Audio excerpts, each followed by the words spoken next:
Carrefour de l'info, Bruno Millienne, député MoDem des Yvelines, bonjour. Merci d'être là. Nicolas Dainville, conseiller départemental Les Républicains de Trappes, également dans les Yvelines, bonjour. On va d'abord parler du bac. Le bac, je le disais tout à l'heure, et on l'a dit d'ailleurs ce week-end, depuis le bac de 1968, jamais les épreuves du bac n'avaient été autant perturbées. Qu'en pensez-vous, Bruno Millienne ? Moi, je pense que c'est une prise d'otage des enfants et de leurs familles. Même propos qu'Emmanuel Macron hier. Oui, non, mais on va appeler un chat un chat. C'est les mêmes personnes qui bloquent les notes aujourd'hui, sont celles qui se plaignaient que les élèves l'an dernier n'avaient pas suffisamment tôt la décision de Parcoursup. Et qui disaient que finalement, Parcoursup prenait en otage les élèves pour leurs futures études.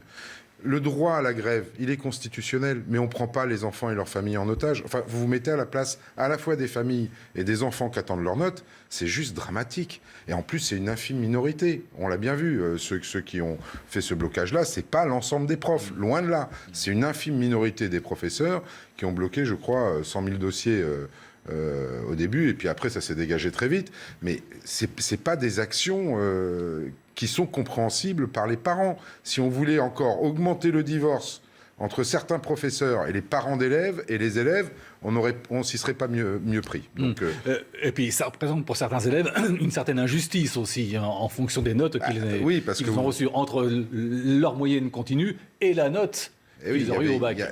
On peut tout imaginer. Bon, a priori, en général, quand vous avez fait une année à peu près convenable, les notes que vous avez au bac, elles sont à peu près similaires à ce que vous avez fait. Mais vous pouvez tomber sur des cas, moi je l'ai connu, pourtant j'ai passé le bac il y a longtemps, et ce n'était pas les mêmes circonstances, mais d'un élève qui était excellent tout au long de l'année et qui était totalement traumatisé quand il passait le bac. Il avait genre 18 de moyenne générale toute l'année, et le bac, il l'a pas eu. Parce qu'il était totalement traumatisé sur l'épreuve du bac. Donc vous imaginez, si vous avez 5 de moyenne dans une matière ou 5 de moyenne générale tout au long de l'année, que vous arrivez à avoir 15 ou 16 au bac, et on va vous prendre votre note de la moyenne générale de l'année, c'est très injuste. Mauvaise image pour les syndicats, Nicolas Dainville ? Bien sûr, moi je partage le premier propos de M. Millienne. Effectivement, il y a une prise d'otage des enfants. Les enfants, ils ont travaillé dur. C'est quand même assez scandaleux. Tout le monde se met d'accord sur ces propos-là. C'est assez scandaleux, bien sûr. C'est scandaleux de gâcher comme ça ce rituel du bac qui est important pour des élèves qui ont travaillé toute l'année, qui ont travaillé dur. On ne peut pas comme ça jouer avec leurs nerfs et ceux de leur famille. D'autant plus que ces notes, elles sont attendues parfois pour intégrer d'autres établissements d'enseignement supérieur. Mais je pense qu'il y a un risque avec la décision du ministre de l'Éducation nationale, effectivement, avec cette rupture d'égalité de traitement. Vous parliez des notes tout au long de l'année, mais elles dépendent aussi des établissements. Vous avez des établissements, et c'est malheureusement une réalité que je regrette, mais des établissements qui notent plus difficilement que d'autres, que dans d'autres établissements. Donc il y a une rupture, effectivement. Il faut que tout le monde soit logé à la même enseigne. C'est ce que permet ce type d'examen sur une ou plusieurs journées, mais en tout cas, voilà, qui permettent de traiter de la même manière l'ensemble des élèves et de refléter une réalité des résultats. Ce qui ne sera pas le cas aujourd'hui et ce que je regrette. Alors, prise d'otage dans vos propos respectifs, c'était une formule qu'avait employée hier Emmanuel Macron lors d'une interview. On écoute le président de la République. À la fin des fins, on ne peut pas prendre nos enfants et leurs familles en otage. Je crois que quand on est enseignant dans la République française, on a des devoirs aussi. On a des droits. Tout le monde a des droits, mais on a des devoirs. Et notre devoir à tous, c'est que quand il y a un examen qui est attendu avec angoisse et qui vient sanctionner la fin des études secondaires et l'entrée dans la vie universitaire ou la suite, notre devoir à tous, c'est d'être au rendez-vous et c'est de faire ce qu'on doit faire. Voilà. Et Emmanuel Macron aussi, dans cette même interview, n'avait pas du tout renié le droit à la grève. Au contraire, il assumait complètement le fait que c'était indispensable dans une démocratie telle que la nôtre. Oui, non, mais le droit à la grève est constitutionnel. Il faut qu'on fasse attention, quand on fait grève maintenant dans ce pays, de faire grève dans les règles de l'art, d'essayer de négocier les choses, mais de ne pas se projeter toujours sur des prises d'otages de gens qui n'ont rien à faire, qui n'ont rien à voir dans le problème, qui opposent les grévistes et leur entreprise, ou les grévistes et le gouvernement pour d'autres choses. Il faut faire les choses normalement et légalement. Ça me rappelle le service minimum qu'avait mis en place l'ancien président de la République, Nicolas Sarkozy. Effectivement, on a le droit de faire grève, il y a un droit syndical, constitutionnel, mais on n'a pas le droit de gâcher la vie des gens, que ça soit dans le service public, que ça soit à l'école ou que ça soit aujourd'hui avec les résultats du bac. Est-ce que le SNES-FSU a scié un peu la branche sur laquelle il est assis en se rendant, en devenant impopulaire vis-à-vis de la population en général, même de ceux dont les enfants ne sont pas forcément concernés par le bac ? Mais là, forcément, les syndicats renvoient une image, enfin, à mon sens, désastreuse pour les parents. Moi, j'ai de la chance, les miens, ils ont passé leur bac depuis longtemps, mais j'aurais eu un de mes enfants en train de passer le bac cette année, j'aurais été furieux après les syndicats. Même si on peut dire qu'effectivement, il faut qu'on remonte le niveau du bac, etc., qu'on sait bien qu'on n'est pas très bien classé au classement PISA, il n'en reste pas moins que le bac sanctionne, comme le président de la République l'a dit, la fin des études secondaires, et pour tout le monde, c'est une espèce de totem, c'est une espèce de graal. Avoir son bac, c'est un rituel, c'est un graal, c'est ce qui conditionne tout le reste pour beaucoup d'entre eux. Et là, prendre les élèves en otage en refusant de corriger leur copie, d'ailleurs, je ne sais pas, certains d'ailleurs vont se retrouver à l'oral sans même savoir si... Voilà. S'ils ont le bac ou pas. Absolument, bien sûr. Ouais. C'est quand même... Là, c'est ubuesque. Moi, je ne comprends pas les syndicats qui ont plongé là-dedans. Parce que là, effectivement, il y a eu sans doute aujourd'hui, incontestablement, des inégalités entre certains élèves qui ont reçu une note, ma foi, fort agréable et très élevée, dont ils vont pouvoir bénéficier, contrairement aux autres. Quoi. Ouais, et puis certains passent le rattrapage. Alors qu'ils ont peut-être déjà eu le bac, on le saura dans quelques minutes. Donc il y a effectivement une situation ubuesque qui est très regrettable. Vous comprenez que certains parents veulent saisir la justice ? Bien sûr. Après, je crois qu'il y a une subtilité juridique assez compliquée qui fait qu'il faut vraiment estimer avoir été lésé. Donc, il faudrait que l'élève n'ait pas eu son bac pour vraiment pouvoir aboutir. En tout cas, ça va créer des situations très compliquées qu'on regrette tous. Peut-être pour rebondir sur ce que dit le député Milienne, effectivement, on a une situation en France qui est assez dramatique, où on a des mauvais résultats à PISA. On est 26e sur 70 pays. On diminue parfois d'année en année. Donc, il y a une situation d'urgence. Il faut, je pense, à mon avis, miser sur la formation des enseignants tout au long de leur vie, notamment sur les nouvelles méthodes d'apprentissage avec les sciences du cerveau qui permettent de voir comment on enseigne davantage, et aussi sur l'implication des élèves avec une pédagogie plus active pour que nos élèves soient plus impliqués. Donc je pense que ça doit être pris en compte à l'avenir. On doit partir de là, donc. Une réforme dans l'apprentissage pour éviter ce que nous avons connu. Bien sûr, je pense que le bac est important. Il faut aussi miser sur l'apprentissage et l'alternance, beaucoup plus en amont, comme certains pays le font, comme en Allemagne. Et je pense aussi miser sur les deux piliers que je viens de citer. Effectivement, quand on regarde les pays qui réussissent, Singapour, la Corée, tous les pays qui cartonnent dans le test PISA, ils ont misé là-dessus. Deux choses, formation des enseignants tout au long de leur carrière et implication des élèves. Pas ce cours magistral, frontal, qui ennuie ou décourage un certain nombre d'élèves, mais un cours qui les implique, plus interactif, plus collaboratif. Et c'est ce que fait, par exemple, on va parler des Yvelines, puisqu'on en est issu, c'est sur quoi mise, par exemple, 50 ans en Yvelines, avec les outils innovants dans nos écoles pour rendre les cours beaucoup plus attractifs et favoriser les transmissions de manière interactive et collaborative. Ça faisait aussi partie des propos d'Emmanuel Macron hier, qui disait on enseigne bien le théâtre maintenant dans certaines des écoles, dans certains lycées. On devrait aussi enseigner le sport d'une autre façon. Donc une nouvelle forme d'apprentissage, en quelque sorte. C'est bien ce à quoi essaye... Ou de nouvelles matières. C'est bien ce à quoi essaye de s'attaquer le ministre de l'Éducation nationale, Jean-Michel Blanquer. Il a commencé par la réforme dans la petite enfance avec les maternelles, primaires, etc., pour qu'on arrive à acquérir les bases nécessaires et suffisantes pour passer en 6e, parce qu'on s'est aperçu qu'il y avait un vrai problème de ce côté-là. C'est-à-dire que les élèves qui rentraient en 6e, pour certains d'entre eux, ils ne savaient ni lire, ni écrire, ni même compter. Donc après, c'est compliqué pour avoir un parcours scolaire assez valorisant. Deuxième chose qu'il a faite aussi et qui est très importante, c'est que à l'issue de la 3e, je suis désolé, on ne naît pas en termes d'intelligence des études, ça ne veut pas dire qu'on n'est pas intelligent pour autre chose, mais on ne naît pas en termes d'intelligence des études égaux, tous. Il y en a qui sont effectivement plus penchés vers les études, d'autres qui sont plus penchés vers des métiers plutôt plus manuels et qui ont envie de réaliser des choses tout de suite, grâce à l'arrêt d'une circulaire qui donnait aux principaux de collège des primes s'ils envoyaient plus d'élèves dans le secondaire. Eh bien, cette circulaire, Jean-Michel Blanquer l'a enlevée, ce qui fait qu'on a vu un taux à peu près de 40% de gens qui se dirigeaient vers des filières plus courtes, sachant qu'en plus, il y a des ponts, si vous vous dirigez vers ces filières-là, qui sont peut-être une chance pour les enfants. Si vous vous dirigez vers ces filières-là, il y a des ponts pour revenir vers l'enseignement général. Après, reste maintenant le dernier étage de la fusée, c'est la réforme du bac. Moi, je suis fils de prof, je suis désolé, je peux mettre les syndicats à dos, et je le fais pas simplement pour faire plaisir à Jean-Michel Blanquer, c'est pas le cas. Je trouve que sa réforme du bac, il était temps qu'on la fasse. Alors, autre réaction politique avant de poursuivre, celle de Nicole Belloubet, la ministre de la Justice, était ce matin l'invitée de Jean-Pierre Elkabbach sur CNews. Il y a très peu d'enseignants qui ont fait grève, très très peu. Vraiment 400 ou 500, je ne sais pas. Ils ont assez exactement. perturbé Ils ont très les jeunes peu, et les familles. Non, mais ce que je veux dire, c'est que la plupart des enseignants qui font un travail remarquable ont été tout à fait à la hauteur des obligations liées au baccalauréat. Donc il ne faut pas que cette histoire-là rétroagisse sur l'ensemble des enseignants. Il y a quelques enseignants qui ont fait grève. Je le regrette parce qu'il me semble que le temps de la concertation a été mis en place tout au long de l'année, au moment du vote de la loi, au moment de la discussion de la loi. Donc je trouve que c'est plutôt malheureux.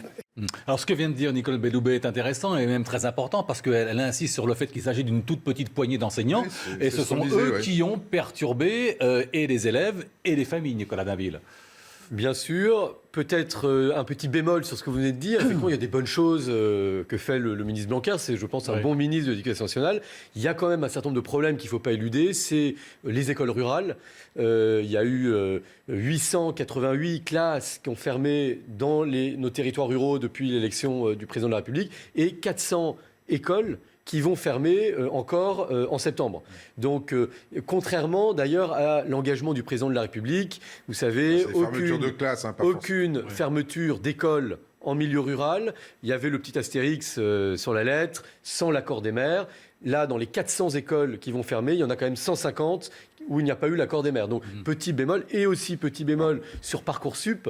Je ne suis pas sûr qu'on ait encore trouvé la bonne formule. Moi, j'ai encore rencontré récemment des élèves qui parfois perdent 1 an faute d'affectation. Donc il y a un vrai problème, et je ne pointe pas du doigt les responsables politiques. Il faut qu'ensemble on trouve des solutions parce que ça fait des dégâts et ça fait du temps perdu pour beaucoup d'élèves. Bruno Millienne. 2 choses. Sur Parcoursup, effectivement, il y a encore des points de réglage à faire, mais on peut globalement considérer que Parcoursup est une vraie amélioration. Il y a quand même moins de loteries qu'avant. Et franchement, les étudiants, ceux qui arrivent à choisir leur affectation, sont assez contents du fait d'avoir Parcoursup entre les mains parce qu'au moins, ça dégage l'horizon pour eux. Pour ce qui concerne les écoles rurales, vous avez raison. Moi, j'ai regardé les choses sur les Yvelines. Vous avez raison. Il y a toujours des fermetures de classes. Mais il y a toujours eu des fermetures de classes.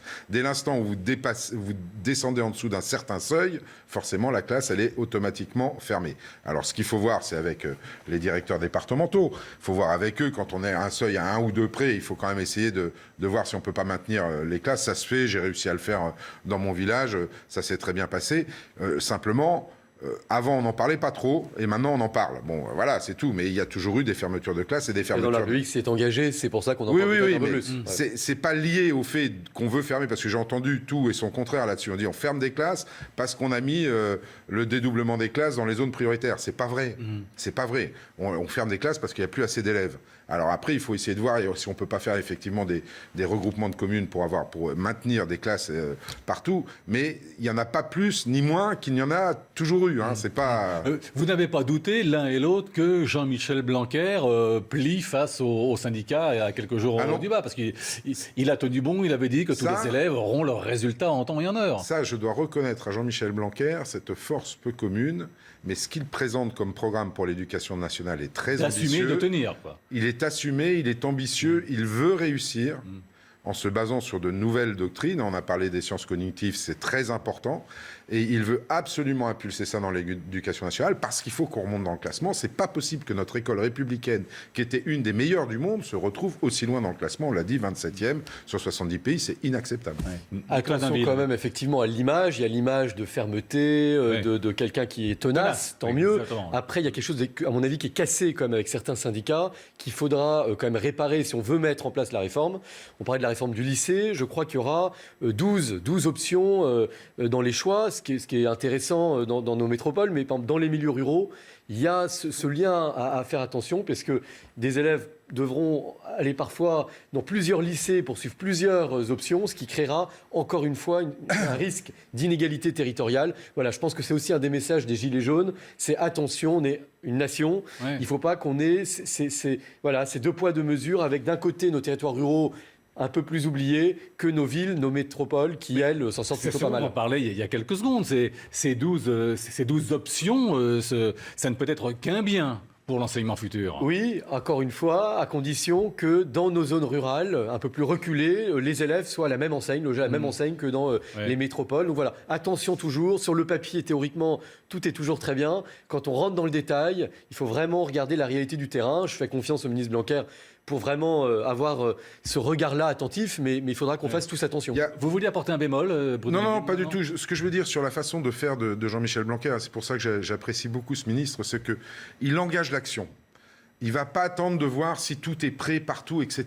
On engage le terrain et après, on fait les réglages. Alors ça peut-être un côté anxiogène pour les gens, ça je veux bien le comprendre, mais je lui fais totalement confiance justement pour mettre de l'huile dans les rouages et pour faire en sorte que ça fonctionne. Ça, c'est important. Donc ça, cette réforme-là... Une feuille de route, et il s'y tient, c'est ce que vous voulez dire. Oui, mais il fallait le faire. Donc ça, c'est important. Deuxième chose importante, c'est un message à l'intention des profs. Je vous l'ai dit, je suis fils de prof, donc je sais combien les profs sont payés, donc ils sont très mal payés en France.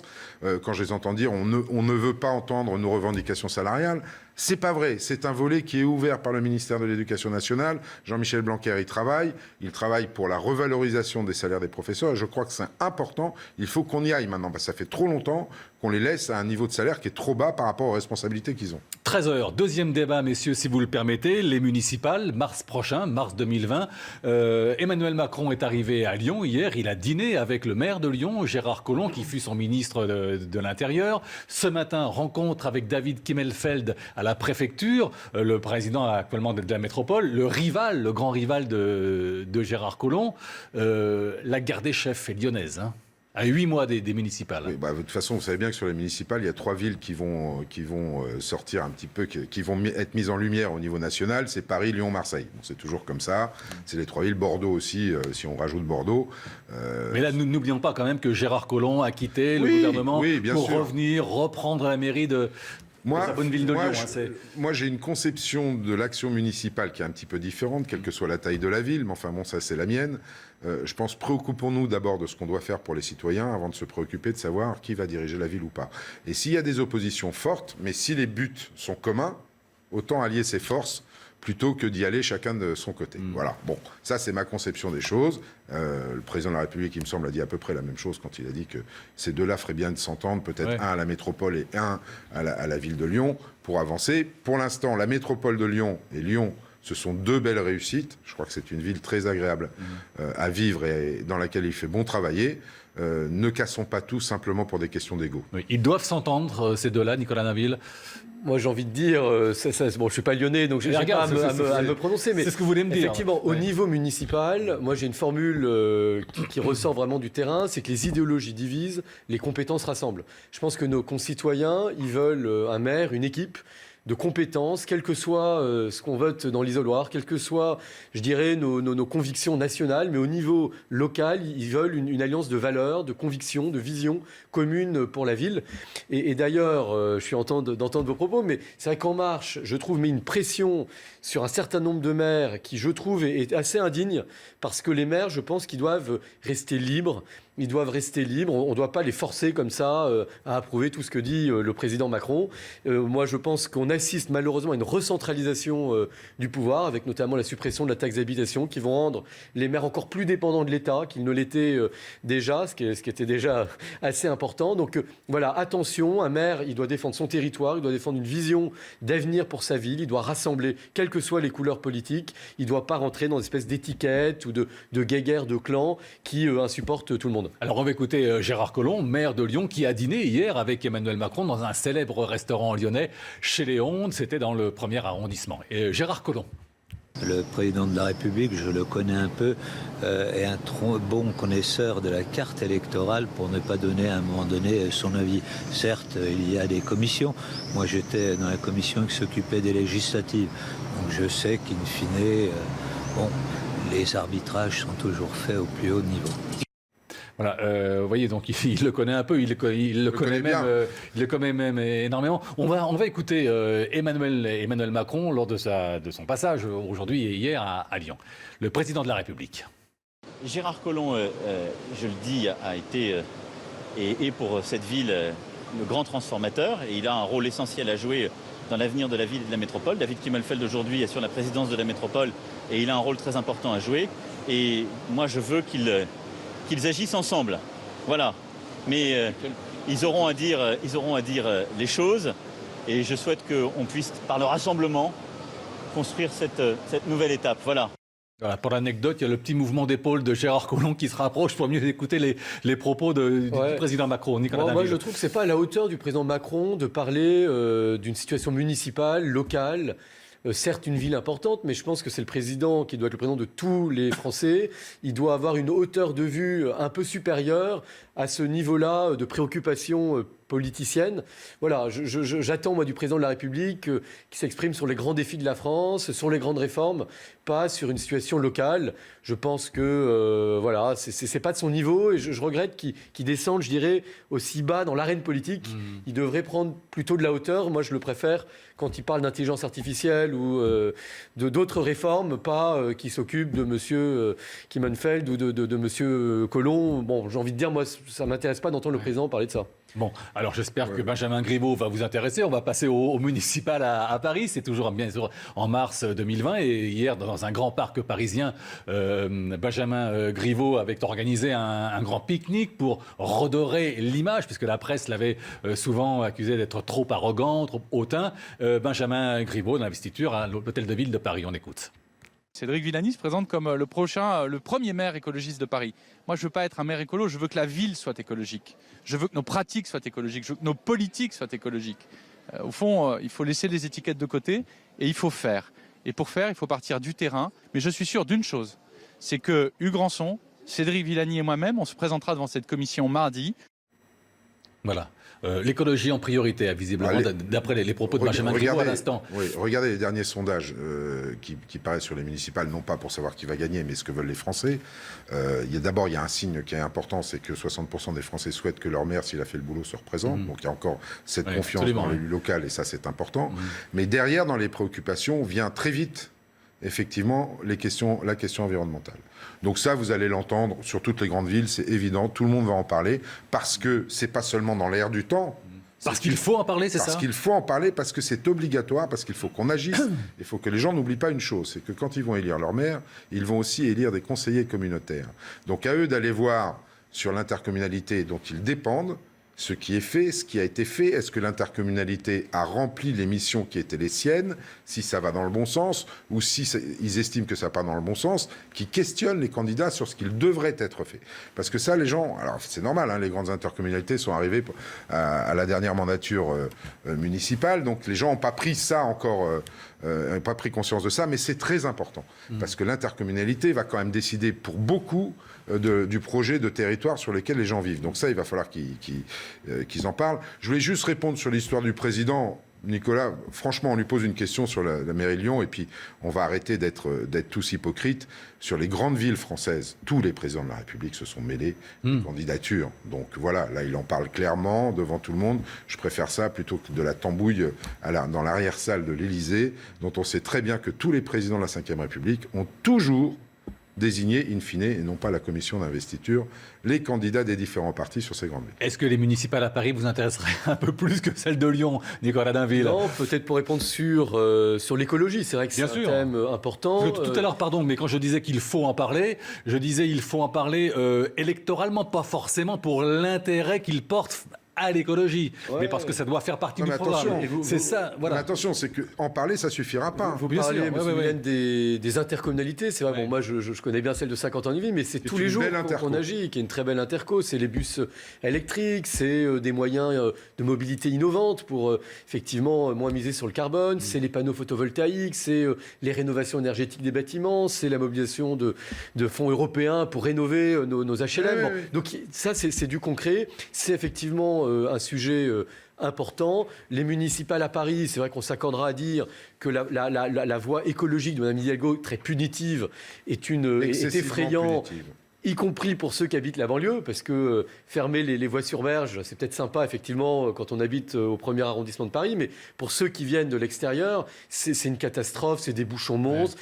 Au final, ça augmente la pollution à l'intérieur de la ville. Bon, donc je pense qu'il faut une écologie plutôt incitative, une écologie des actes, concrète, pas punitive.